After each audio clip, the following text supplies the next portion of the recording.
everybody, today you join me in my continuing hunt for my next daily driver, and we're behind the wheel of yet another Jaguar.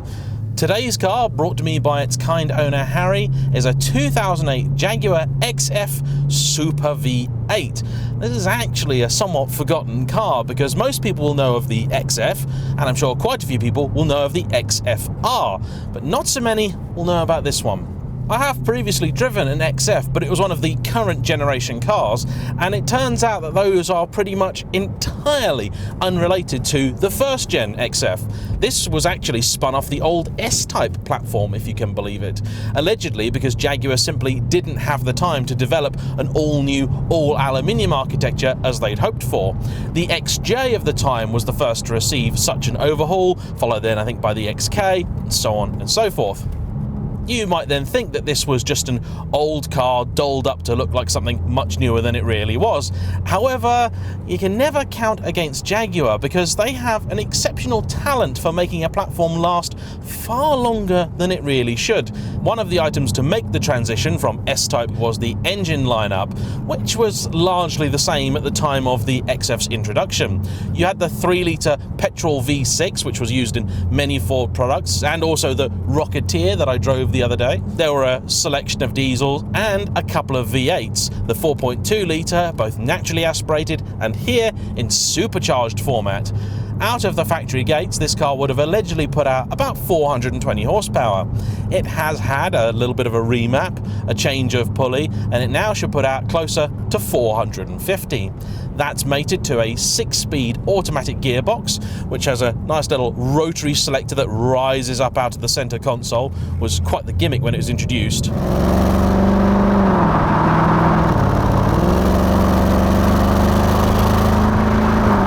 And you even have some paddles behind the wheel. I've got to say, this car, oh my life, this has a really impressive turn of pace. I recall the XJ that I drove feeling very similar, 450 horsepower, sure, but this is a heavy car, over 1,800 kilos, so you'd think it wouldn't be that rapid. After all, I was recently very disappointed by a BMW M5, which weighed, granted, a little bit more, but had a huge amount more power, about 560 horses. This feels properly quick.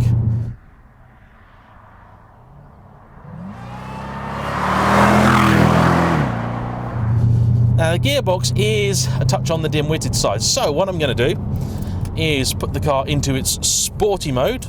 Dynamic mode confirmed. Alright, so I'm going to change gears myself now. Throttle response, lovely. You get a lot of supercharger whine with these old 4.2s. The 5 litres never had anywhere near as much, and indeed only a short while after this car came out they did overhaul the entire engine lineup. They introduced the 5 litre, later they introduced the supercharged V6, which is entirely unrelated to the naturally aspirated V6 that they started with. This car does do a lot right for me. It's extremely comfortable, that's a priority. This is a car that I'm going to be putting a lot of miles on. It's got a cool badge. I like a Jag. As I get older and older, I think they become considerably more appealing. I love the fact that when I opened the door of this, I'm met with just acreage of leather. The dash here, all leather. Now granted, that's partly because this was a high trim level car, but all XFs had at least a part leather interior to start with. There was no cloth option because it's a Jag, darling. Jaguar have managed something with this car that some other manufacturers do and some just don't. They've managed to make this car feel quite nimble and agile, despite the fact that I know this is a fairly bulky old thing. Now we're back in town, let's talk about some of the more boring stuff. Well, fuel economy, not so great. It is a supercharged V8 after all, and it's currently telling me that it's been averaging 17.8 to the gallon. On a run, I know these things can do better, and I believe the 5 litre might have actually been even better on fuel again. So as a lifetime average, you're probably going to expect sort of 20 odd to the gallon, but honestly, I'm prepared to live with that. The 6-speed auto box manages to strike a fairly good blend between being a comfortable waftomatic and also something that you can enjoy when you want to change gears yourself. No, it's not got the sharpness or the bite of a twin clutch or even the 8-speed ZF, but for a daily driven car, I could live with this. It's not going to frustrate. Some of the old Jag Auto boxes, the 5-speed in particular, they were just utterly and completely hopeless. You would not want to be daily driving one of those if you were a sort of sporty driver. The displays in here are hideously out of date, really low res, very basic graphics, but if you get a later car, they do improve just a little bit. The screen got a bit fancier, and you can retrofit Android Auto to those, which is one of my criteria. The button layout down here is nice and simple. You've got all this wood veneer in here as well, which I think is real. The switches, the classic Ford switches, which again in here I can kind of forgive, they're fine. Steering wheel's quite nice to hold. Steering itself is fairly light, as you'd expect it to be, but it's got a bit of feel to it. We're going to talk about that more when we get on the go. Rear seat space is, I would say, okay.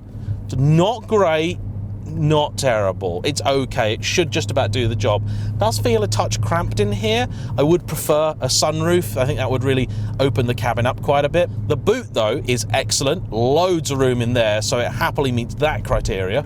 The early XF isn't the sharpest looking creature though. It's just a little bit soft around the edges. They did improve it later on. Some of the more sporty versions, again, they're a little nicer. You put a little wing and stuff like that on them, they do look all right. The one that I would love, but is well beyond budget, is the XF RS. But a good one of those, people still want 30 to 40 grand for. And that's just a bit too much for me.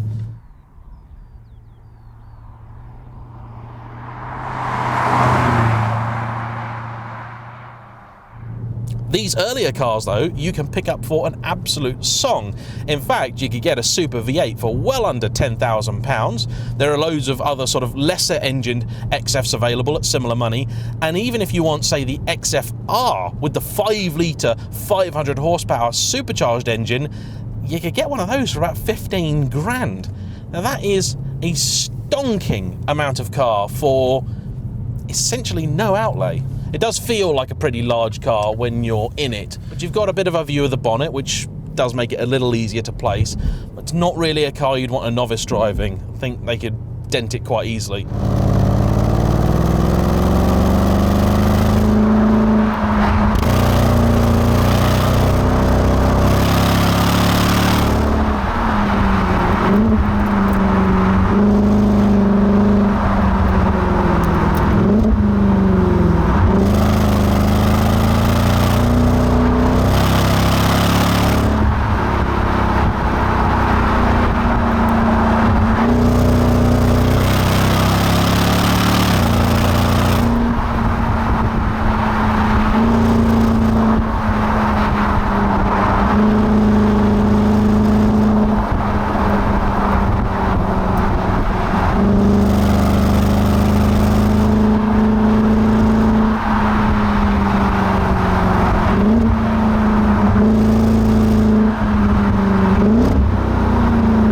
Experience piloting this thing at speed, I can tell you.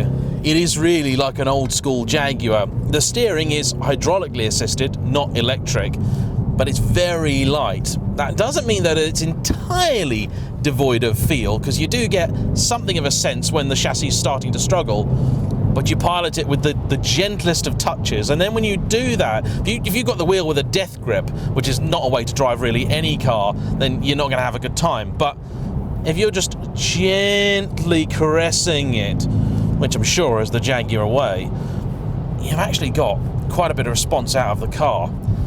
And the damping is absolutely superb. It's not got the outright chassis control or rigidity of some of its German rivals for sure, but this thing is still capable of going down this road at a serious lick. I don't need something as a daily driver to be able to go down this road any quicker than this. Not at all.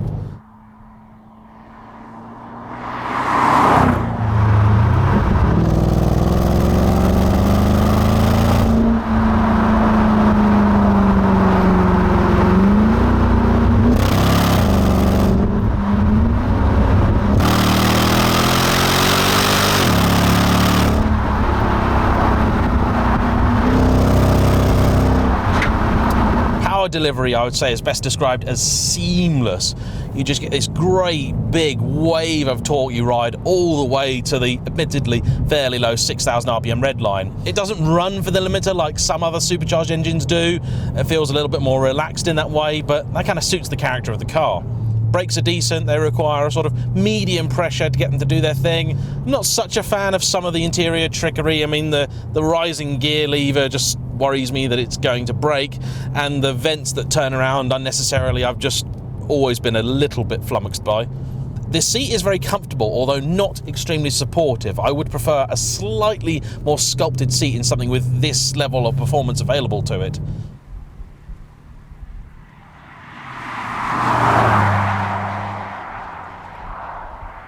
I sit back here and I look around this car, and the leather's really nice. The headlining's cloth, that's about it, but you've got proper leather here, you've got nice stitching. The exhaust, as you might have guessed, is not standard. This car has a Spires back box on it, and I've got to say, I think it's judged just about right for this kind of car. I can hear it when I'm pressing on, but when I'm cruising, it just melts away, and you've just got this distant V8 thrum you can listen to remind you you're in something fairly potent. The S-Type R is a car that I did really quite enjoy, and you can tell that this is from that platform, but I don't think that's a bad thing. Yeah, it's heavy, for sure. I'm sure it's slower around a track than its German rivals, but that's not the point of this kind of car. It's also much nicer damped than pretty much any M5 I've ever been in, and it's an absolute bargain. So things counting against this as a daily driver for me, well, rear seat room is not as good as I'd hope, but not deal-breakingly so that's fine. Boot space, like I said, absolutely great. The infotainment is a little bit past it. That is a shame. So you're gonna have to spend some money upgrading it, but then the purchase price of the car is so low that I don't think you can really count that against it. Fuel economy, for sure, not great, but as I'm looking at cars with big supercharged V8s in them, that's my own damn fault. I'm sure the car may not be perfectly reliable. However, will it be any more reliable than, say, a Maserati? Yes, probably. Or an Alfa Romeo? Yeah, I'd say maybe similar to a modern Alfa Romeo. So that doesn't worry me. I've got connections with Jaguar places, so I can get the car looked after if need be. You've even got some little typical Ford touches, like the heated front screen, which actually, as a daily driver, it's quite useful, especially through the winter. Now, these are apparently utterly useless when it comes to anything less than perfect conditions, because there's a lot of power being put through the two wheels at the back exclusively, and these either didn't have a limited slip diff or they had one and it was essentially useless. Jaguar never really put proper diffs in their cars. It's just a Jag thing. I don't know why they're like that, but they are. So I tell you something, if someone's coming to me, they've got £10,000 they want to spend on a decent daily drivable car, you do a lot worse than the Jaguar XF. Big shout out to Harry for bringing it out to me. Thanks to you for watching. Please like, comment below, subscribe if you haven't already, and I'll see you for the next one. Bye bye.